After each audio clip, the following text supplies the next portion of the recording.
একটা গুরুত্বপূর্ণ কথা বলতে চাই তোমাদের সাথে। হ্যালো বন্ধুরা, কেমন আছো সবাই? আশা করছি ভালো আছো। আমি শম্পা, চলে আসলাম সম্পূর্ণ একটি নতুন ব্লগে।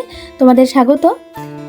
আজ কিছু জীবনের কাজ, সারাদিনে যেগুলো করে থাকি, বিছানা একটু গুছিয়ে নিলাম, বালিশপত্র এগুলো সব গুছিয়ে নিলাম।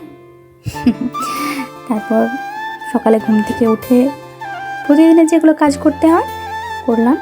সেগুলো করবার পর স্নান, সেটা তো আসতেই হবে, স্নান করতে হবে। চলো বন্ধুরা স্নান করে আসি, ভালো লাগছে না মোটেই দেখতে। তো চলো স্নান করে এসে আবার দেখা হবে।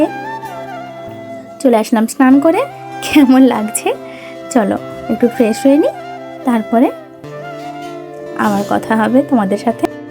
বলছিলাম না, আমাদের একটা গুরুত্বপূর্ণ কথা আছে তোমাদের সাথে, সেটা হলো আমার গোপাল।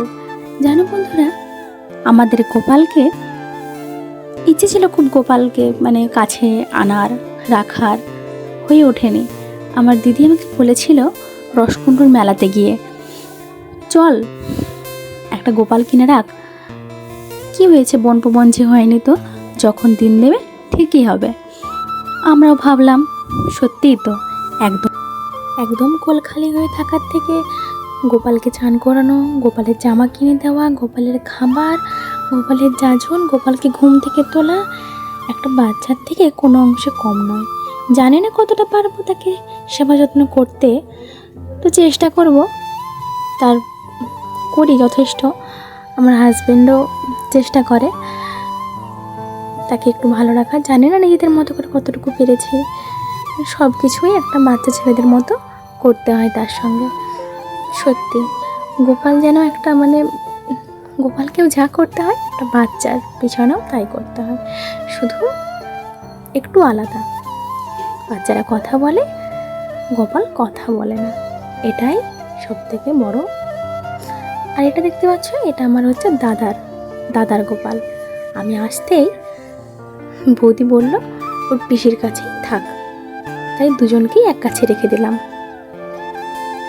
ওদেরকে স্নান করিয়ে, জামা পরিয়ে, ওদের পায়ে ফুল দিয়ে একটা রাধা গোবিন্দ দিয়েছিল আমার দিদি, তাই দুটোকেই তিনটেকেই এক কাছে রেখে দিয়েছি।